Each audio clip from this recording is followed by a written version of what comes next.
A new physicist walks on the ground floor of the university. His name Rodney Kovacs. His goal? Update the science into a superficial change anode by classical physics. Make new connections. Burn bridges where they shouldn't be. Redefine classical science into a new speculative era. It's the cycle year 2026.01. The universe is a dangerous place. There are too many stop signs, not enough energy. Is science fiction really a fable? Or is it too unimaginable? The future will tell us. He walks past the Bromo setup, the old physics, the one they taught him at school, the one that made him question everything he knows, the one that brought him to this point in his life. He walks past the greenhouse, the place where his ideas first took shape, the place where he realized the world was a simulation, the place where he found the evidence for extra dimensions, the place where he discovered the truth about the universe. He walks out into the corridor, the place where the new physics will be born, the place where he will make his final stand, the place where he will change everything. In quantum physics, space-time never stops. Why? Because it's not a physical thing. It's a tick-tock illusionary machine. It actually doesn't even exist. In Rodney Kovacs' eyes, the definition of time is space that contracts as acceleration renders on.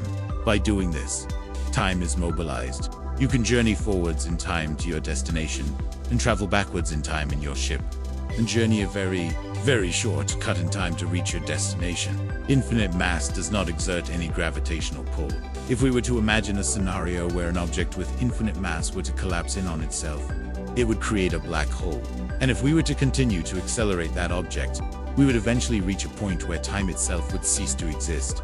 This is because as the object accelerates, its gravity becomes so strong that not even light can escape, collapsing the object further and further until it reaches a singularity, where space and time are no longer separate. They become one.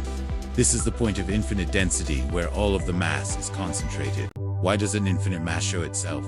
Because the density field of space is almost zero. And deeper, even yet at the pure vacuum corridor, it is exactly zero.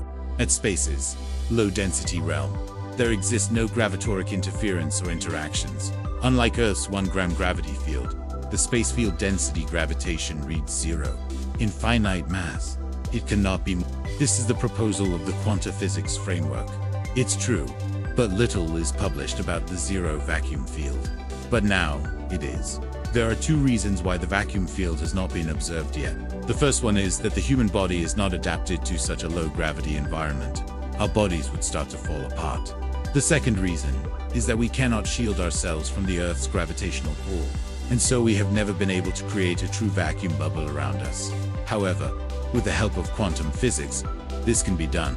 We can create a wormhole-like structure that will allow us to escape the Earth's gravity and go into the vacuum of space. And then we will finally be able to see what is beyond our world. Who is Dr. Rodney Kovacs? He's a physicist and author of several books on physics, including one on general relativity. But his most famous work is his redesign of Einstein's theory of relativity. Okay, here's what he did. He took Einstein's idea of a Higgs field that permeates all of space-time and interacts with particles, giving them mass, and he expanded on it. He proposed that there are multiple layers of these fields, each interacting with different particles. And these interactions create what he calls a deep space effect. This effect allows for superluminal travel, meaning faster than light travel. And it also gets rid of Einstein's speed limit, his inertia, and his time clock. In other words, it completely rewrites the rules of physics as we know them. His most recent book, The Absolute Theory of Everything, lays out his case for this new physics, and it's a fascinating read. So what do you think? Is this the end of Einstein's reign at the top of the physics world? Or is it just another crackpot there? You decide.